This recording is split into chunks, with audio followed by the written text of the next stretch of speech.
Buenas noches, bienvenidos a Tiempo Después, soy Melanie Urbina. Muy buenas noches a todo el Perú. Mi nombre es Juan Luis Orrego, bienvenidos a Tiempo Después. Todos hemos escuchado alguna vez que la Amazonía es uno de los pulmones de nuestro planeta, pero ¿sabemos realmente por qué es tan importante y qué debemos hacer todos para protegerla? La Amazonía no solamente es una región geográfica, es una construcción mental y cultural. Era el lugar del Paititi, el país del dorado, el país de la canela, el país del caucho, de las oportunidades, de la colonización. En el programa de hoy, la Amazonía.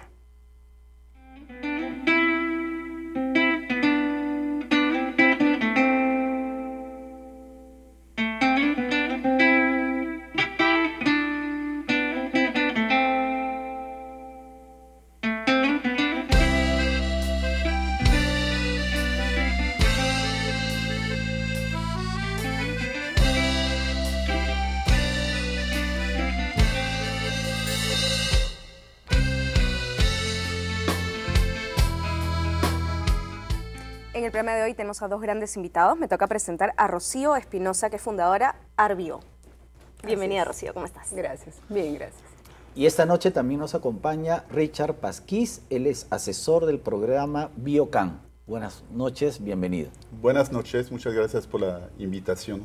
Gracias a ustedes por acompañarnos. Richard, para empezar, ¿qué área tiene la Amazonía y qué países comprende, abarca? Bueno, la Amazonía a veces hay definiciones diferentes. Si hablamos del bosque, si hablamos de la cuenca, si hablamos de una construcción mental, como acabas de decir. Pero digamos que tiene alrededor de 7 millones de kilómetros cuadrados, o sea que es una área inmensa, ¿no? Cuando se habla de Amazonía siempre uno piensa en Brasil, porque Brasil tiene 5 millones de esos 7 millones de kilómetros cuadrados, ¿no? Pero de hecho son 8 países que comparten la Amazonía. Y los famosos países andinos, los 4 países andinos, son también países amazónicos. Y es eso justamente que queremos hablar hoy con ustedes. Ahora, país andino también es Venezuela. Lo que pasa es que Venezuela formalmente no está en la CAN, ¿no? O sea, en la Comunidad Andina de Naciones, pero Venezuela es un país amazónico y las 3 Guyanas, de las cuales sabemos muy poco, también son territorios amazónicos. O sea, estamos hablando de prácticamente la mitad del territorio sudamericano. ¿Y qué tamaño, qué porcentaje de nuestro territorio, del territorio del Perú, es Amazonía? Mira, Perú tiene alrededor de 1 millón de kilómetros cuadrados amazónicos. Muchísimo. O sea, el 70% del Perú es amazónico, de un país andino. Bolivia llega al 75% de su territorio amazónico. Y bueno, Ecuador y Colombia tienen menos, tienen alrededor del 40%, ¿no? Pero para decir justamente que los países que llamamos andinos de la sierra, al fin de cuentas, son amazónicos. Y es cierto que las Guyanas son también amazónicas, solamente son amazónicas únicamente por el tipo de bosque que tienen, que es lo que se llama la hileya amazónica. Pero al fin de cuentas, todo el agua de las Guyanas va directamente al océano Atlántico, no va hacia el río Amazonas, ¿no? Que es todo lo contrario de los países andinos, porque es donde nace el río Amazonas. Claro, ¿no? y hay que recordarle a nuestros televidentes que muchas veces cuando nosotros relacionamos selva con departamentos, inmediatamente pensamos en Loreto, Ucayali, Madre de Dios, pero Puno tiene selva. Cusco, cuando la gente va a Machu Picchu ya está besando la selva, Ayacucho, Junín, Huánuco, Amazonas, San Martín, todos esos departamentos son también amazónicos, ¿no? Sí, los principales departamentos amazónicos, fuera de los que tienen solamente una partecita, hasta han constituido una asociación que se llama el CIAM, ¿no? De los departamentos amazónicos. Pero como decías, como por ejemplo Puno, que uno piensa siempre en el altiplano, en Puno, Juliaca, es también amazónico. O sea, en resumen, prácticamente la mitad de los departamentos del Perú, no solamente Loreto, Ucayali y Madre de Dios, o sea, la mitad de los departamentos del Perú son departamentos amazónicos.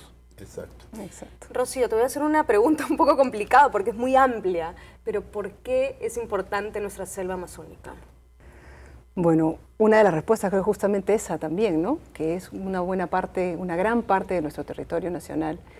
Pero aparte de esa importancia territorial, bueno, es que realmente la Amazonía concentra la vida, ¿no? El 60% de los seres vivos del planeta del planeta, te estoy hablando, se concentran en la Amazonía. O sea, la concentración de biodiversidad y de vida en la Amazonía es tan grande que realmente es el pulmón para todo el planeta, ¿no? Entonces, la importancia que le deberíamos dar deberíamos tomar conciencia de esto cada vez más para no permitir, ¿no?, que, bueno, esto ya lo veremos después, ¿no?, pero no permitir que actividades de desarrollo, ¿no?, puedan permitir que se degrade la. O sea, para que el televidente entienda, si es que si el planeta fuera una ciudad, el gran parque de la ciudad es la Amazonía. Sí. O sea, ¿qué pasaría con esa ciudad si le quitaran ese gran parque, ¿no? Exacto. Sería pues devastador para todo el planeta, ¿no? Sería devastador. Porque empezaríamos pues a sufrir realmente las consecuencias, que ya las estamos viviendo, ¿no?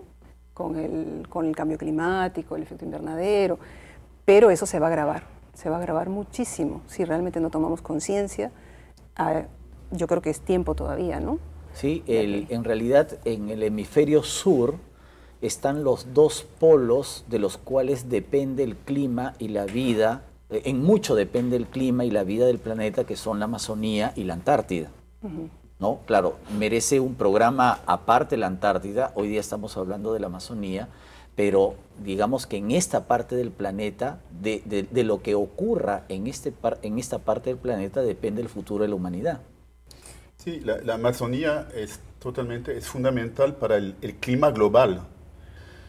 No es tanto que libere tanto oxígeno como siempre se habla del pulmón verde, etcétera, porque hay un equilibrio entre producción de oxígeno y de dióxido de carbono, ¿no? Pero es fundamental para la circulación del agua, principalmente a nivel local, a nivel regional y a nivel global. O sea que ya lo que acabas de decir, la deforestación, por ejemplo, ya está provocando cambios locales y en otras regiones, porque al fin de cuentas la Amazonía alimenta en agua otras regiones importantes. ¿Y hay alguna zona igual de importante como la Amazonía en algún otro lado del mundo? Bueno, en África tienes la cuenca del Congo, que es mucho más chiquita y que fue bastante devastada. Tenías en Indonesia otro bosque tropical importante que casi cortaron todo para poner la palma africana de aceite que comemos, ¿no? Digamos, la única selva tropical importante es la Amazonía.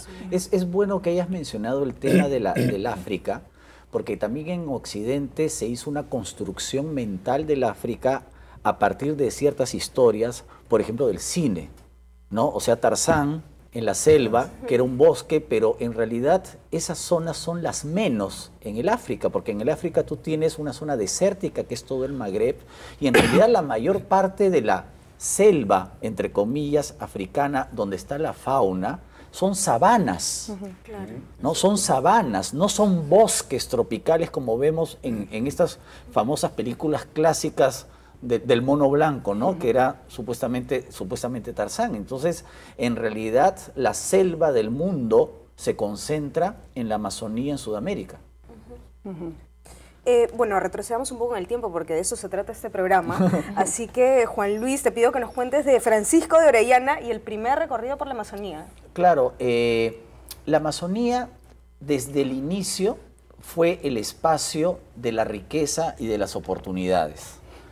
Entonces, cuando llegan los europeos y preguntan por el oro, las ciudades del oro, porque los españoles venían con toda una mitología de la antigüedad y de la Edad Media sobre ciudades de oro, los indios les hablaban, pero no porque los indios supieran, sino porque los indios, para deshacerse de tantas preguntas de los españoles, decían allá, allá, allá, ¿no? Entonces, ¿dónde hay oro? Allá. ¿Dónde hay canela? Por las especies, allá. Entonces, por ejemplo, el descubrimiento del Amazonas en el año 1542, en el famoso viaje de Orellana, fue porque el hermano de Pizarro, Gonzalo Pizarro, salió de Quito para buscar justamente el país de la canela. Nunca encontraron canela, pero encontraron el río Grande de las Amazonas. Él no, porque Orellana lo abandonó a mitad de camino.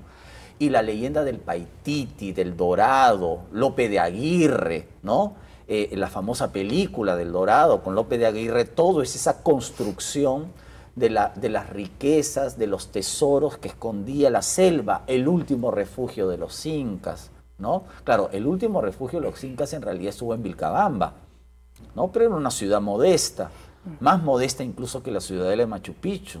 O sea, nunca en realidad, Pedro de Candia, por ejemplo, otro de los compañeros de Pizarro, hizo 3 entradas o 3 incursiones a la zona de Madre de Dios, también buscando la famosa ciudad dorada que prácticamente nunca existió.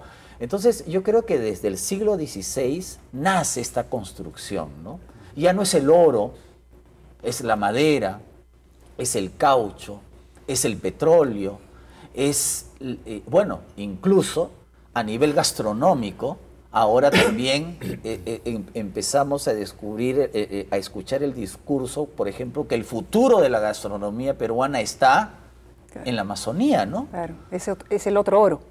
El otro oro, ¿no? En realidad, yo creo que el valor va a ser tan grande después que va a ser prácticamente como que equiparable, ¿no? O sea, antes se buscaba el oro como metal, ¿no? Pero creo que el oro va a ser la riqueza de toda esta biodiversidad que nos da justamente la comida, que nos da todos los recursos naturales que tiene la Amazonía. Ahora, y ¿no? cuando en el siglo XVI un poco se apagó esta fiebre por encontrar el dorado, empieza el reto pues de la evangelización, ¿no? Y eso sí hay que decirlo, que uno de los factores por los cuales el Perú ahora es un país amazónico, es decir, que territorialmente el Perú tiene selva, en parte se debe a la incursión por la evangelización, con todas las críticas que podemos hacer al proceso de evangelización, pero por ejemplo los franciscanos entraron a la selva central, hasta la zona del Chanchamayo, hasta la zona de Oxapampa, el Perené, el Gran Pajonal,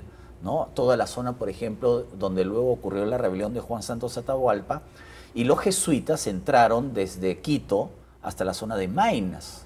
Los jesuitas fueron los que fundaron, por ejemplo, Iquitos en el siglo XVII, en la segunda mitad del siglo XVII, cuando Iquitos era apenas una caleta donde atracaban algunas balsas. ¿Ya? Por ejemplo, cuando se expulsa a los jesuitas en el siglo XVIII, hubo un retroceso en la presencia, ¿no? de la civilización, entre comillas, en la selva, pero ya en el siglo XIX se retoma un poco la ocupación, ¿no? O sea, hay que tener en cuenta que hay una historia muy interesante, porque además estos misioneros, tanto franciscanos como jesuitas, tuvieron que aprender la lengua de las comunidades para poder evangelizar, porque la evangelización fue en la lengua aborigen. Y con eso nos vamos a un primer corte y en el siguiente bloque hablaremos de la fiebre del caucho. Ya regresamos.